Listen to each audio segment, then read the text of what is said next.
Hello everyone and welcome to A Slice of My Life, mail call time from Stealth Spinners.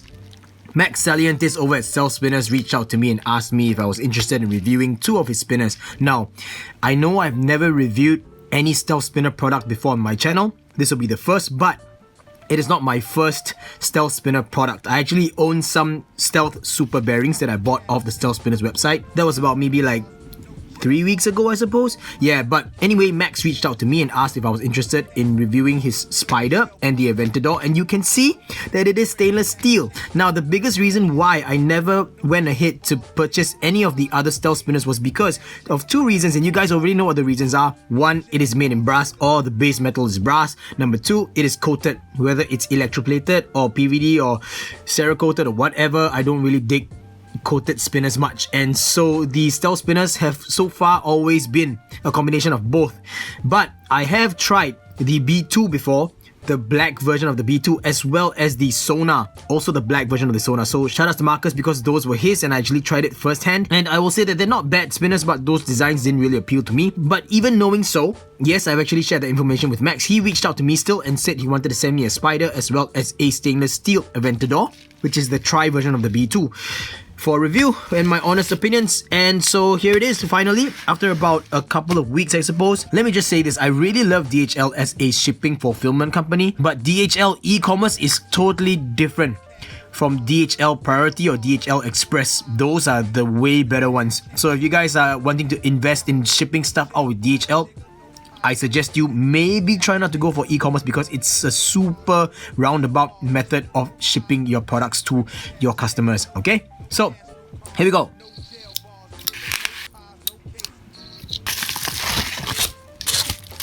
Looks like the tin case on this one is a little bit dented. Wonder what's inside. But let's look at this. This is pretty cool. Exclusive prototype preview. It's called the X2, I think. That's pretty cool. Looks like a sleek bar design. I wonder what this area is about. Looks like a very futuristic car. Almost like a flattened light cycle from Tron. Now let's see, which one should I open up first? I think I'll open up this one first. Oh, there we go. Guys. Oh, nice spin out of the box. Oh, it didn't even tip. I was thinking it was gonna fall over. Okay, there's some slight wobble. You can see it shaking around a little bit.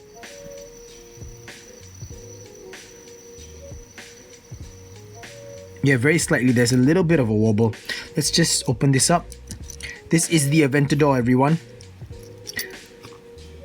Okay, well, bearing cap was a bit loose, so I'm gonna have to tighten that. Note to self, I have to always make a point to check the bearing retention system first before spinning a spinner out of the box. It happened before to the Nautilus and it's happening here again, so maybe that's the reason why it was wobbling or having some judder, as you guys call it.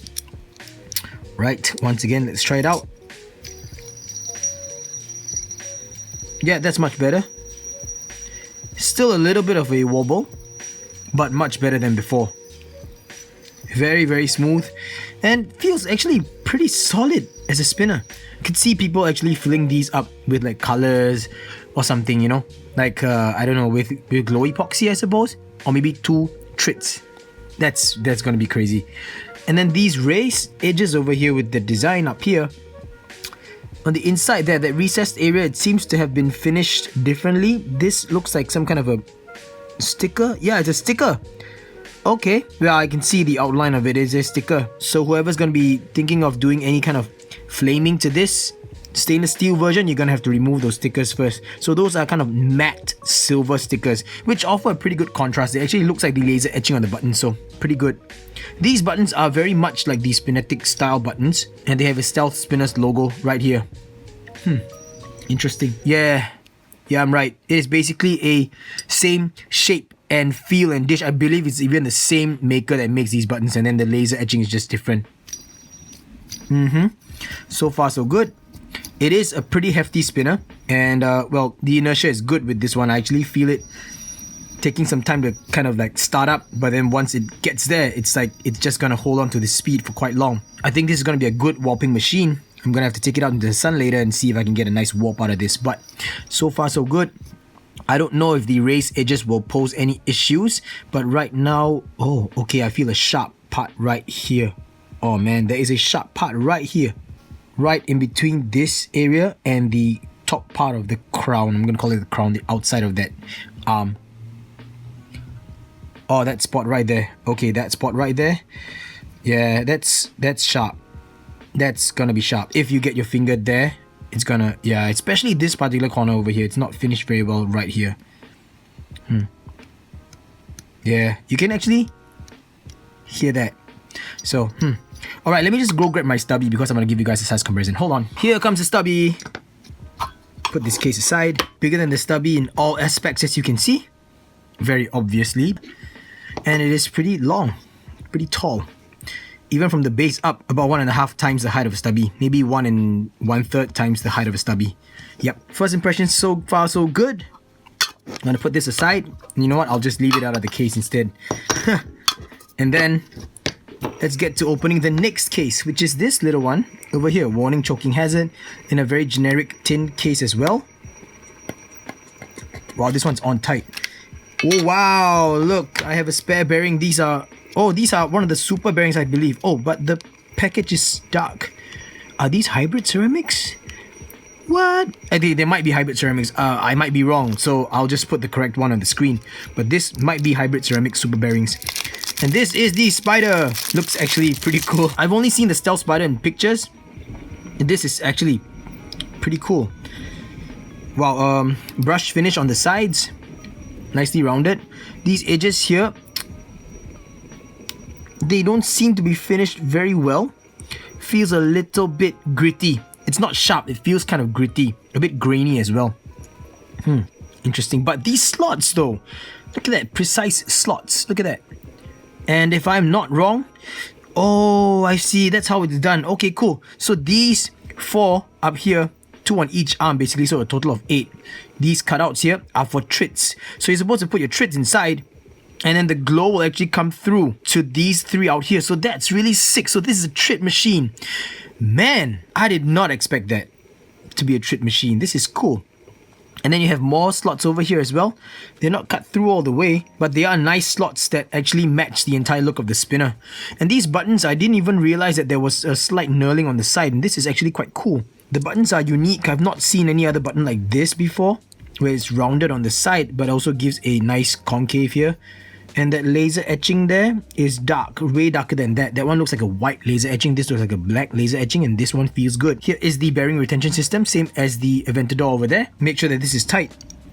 Oh, you know what? I might as well just show you guys the difference between a stainless steel caged bearing and one of the super bearings. Okay, just hold on, let me just get this retention cap out. So this one right here is a bearing that features a traditional or more traditional kind of a stainless steel cage. Cage is that part that actually holds the balls itself. The inner and outer rings are called the races or the race. So whenever we call it the inner race, outer race, you guys know the difference, okay? So the balls itself, the ball bearings itself are the little balls inside, and the thing that holds the balls in place in the middle there is called the cage. Yeah, I'm trying to get the focus. I don't even know if the camera will focus on this. There, that's a little bit better. Not perfect, but that's a bit better. But you can see on both sides, it's like 2 rings of stainless steel that kind of clamps on and then does this. Okay, it's gonna be kind of hard to explain this to you guys, but what happens basically inside is like there are a few of your ball bearings, and then you have these 2 rings around the ball bearings on the outside, and these cages actually kind of clamp down like this in between the ball bearings. So it's 1 clamp per ball bearing, so 1 clamp a ball bearing, 1 clamp a ball bearing, kind of like that to hold everything in place. And that's a kind of more traditional or more standard kind of cage. You also have nylon cages where it looks like a plastic ring rather than stainless steel. Okay, and you can actually see more of the exposed ball bearings itself on one side, and then you can't see much on the other. But let me show you what the super bearings look like. They almost look like, as if I were to describe it, a metal version of the nylon cage, where you actually see thin lines in between each ball bearing, and you can see each ball bearing pretty clearly. Okay, let me see if I can get better light like that. Yep. And then on the flip side, you see the stainless steel ring more than anything else. See that? See a stainless steel ring. Now, I don't know how this is done. I don't know how this actually holds the ball bearings in place, but apparently it makes for a really solid spin. Hear that? So these kind of bearings right now are making a huge wave in the spinner community. You know, people are buying super labeled bearings from FZ Essentials, which is Heck Ferula, and also from, of course, Stealth themselves. So I myself bought a few stainless steel Stealth super bearings. I'm gonna close up this properly and give it a good spin. Here we go, guys. Let's try this out. My first impressions on this is pretty good so far. Alright, here we go. 1, 2, 3. Oh, hey, that's not bad. It's very light. Let me tell you that. It's very light. Especially when you compare this to the Aventador over there. This is just light. Pretty good feeling bar spinner. Spin characteristics remind me a little bit of the Dapper because of the size, I guess, and the speed of it reminds me a little bit of the Dapper. Of course, this is lighter than the Dapper because the Dapper is actually a pretty solid piece, and this one has a lot of cutouts, so really I don't think this is made to be a long spinner. And fidgetability wise, so far so good. I can't really say much because, you know, I need to spend more time with it. In fact, I need to spend more time with these two. So I guess I'll be releasing this video as an initial impressions video for the both of them. But for the afterthoughts video, I think I will kind of split them up into 2 separate videos. I think that way it's a bit more fair, and I'll also be able to keep the overall timing of the video a bit shorter. But yeah, so far, okay, I'm feeling a little bit of a bite right here on my middle finger because I keep landing. Ah, look at that finish. That's the reason why. What the hell? You guys see that? I'm gonna try and up the brightness because it seems like my battery level is getting a bit low, especially on this light over here. You guys see that? Oh shit, that's a pretty sharp thing. No wonder it's biting me. Damn. That sucks. Oh, it's here too? Shit. Okay, well, the others are pretty alright. They are still pretty sharp, you know? They are still...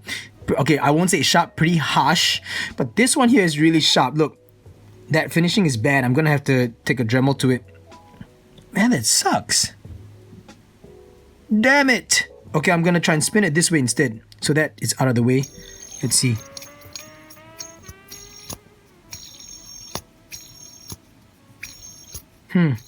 Okay, preloading flicks from here is a bit more uncomfortable versus preloading flicks from here. So for this one, I'm gonna have to kind of, I guess, reach a little bit further out. Still don't really like that. It's still biting me. Yeah, a little bit. So I gotta make sure it's right here, because if I land in between, it's biting me up here. So I guess right now I'm not really enjoying the preloaded flicks on the Spider, but it does look like a pretty futuristic design. No doubt. I like the fact that these are actually made for your trits to actually really stand out and pop on this particular spinner. I think I've seen, if I'm not wrong, it's chilling with Twisted 420 trip out his Spider, and I saw the glows on the side. I was like, wow, what in the world? So before I end the video, I will let you guys know about the price point on these. I got the website up here right now. And this particular Aventador is known as the hardcore stainless steel Aventador, which is going for 45 USD, which I think is not bad for a pretty solid, no pun intended, piece of steel. Like, this is hefty. It wobbles slightly. It could be, I don't know, just weight distribution, I suppose, or something. I'm not really sure at this point of time because I need to spend more time with it. And seems pretty comfortable so far. I can't really tell because there's a little bit of a sharp edge right here, but it's very rare for you to get your finger right there to hit that hot spot. So in terms of the design, it's a hit or miss. You guys are either gonna love it or hate it, but this is the hardcore stainless steel stealth Aventador, going for 45 USD. And this over here is the Stealth Spider, which is a little bit more expensive. It is 110 USD for a bar spinner. You know, it's really depending on what you, I guess, what you really want from a spinner. To me, 110 is a little bit too expensive because if you just count raw materials alone, I mean, look at this, 45, 110. But all these precise machining, that's something else. That's really something else. And if I'm not wrong, this comes with an extra bearing. I could be wrong. Maybe Max just put it in for me. I'm not so sure. But, you know, details are all on the website anyway. If you really want to put trits inside and let your trits glow, not just here, but through here as well, this is the spinner to go for, because when you have 2 trits together, this is gonna really just stand out like nuts. I think this is the first spinner of its kind to use, I guess, kind of like a vent style slots to link 2 sides together. Yeah, which is pretty cool. And yeah, I mean, overall, the theme, the whole look and feel of it, very futuristic. But the downside is mine has a, I guess, a little bit of a finishing QC problem over here that I have to kind of get rid of. But yeah, it's going for $110. I know that some of you will really love this. And I've actually seen Michael Demisa, shout out to you Michael Demisa, he bought another product known as the Think Tank from Stealth Spinners, which is I guess a kind of tank turret, and then he put it on the spider and it looked just so cool. I think those two go really well together, so shout outs to you Michael. Yeah, and as always guys, links in the video description below, you guys already know. This is my first impressions on the Stealth Spinners Aventador, hardcore Aventador stainless steel, and the spider. I'm gonna have to put these guys on my EDC and then get back to you guys with what I really feel about it.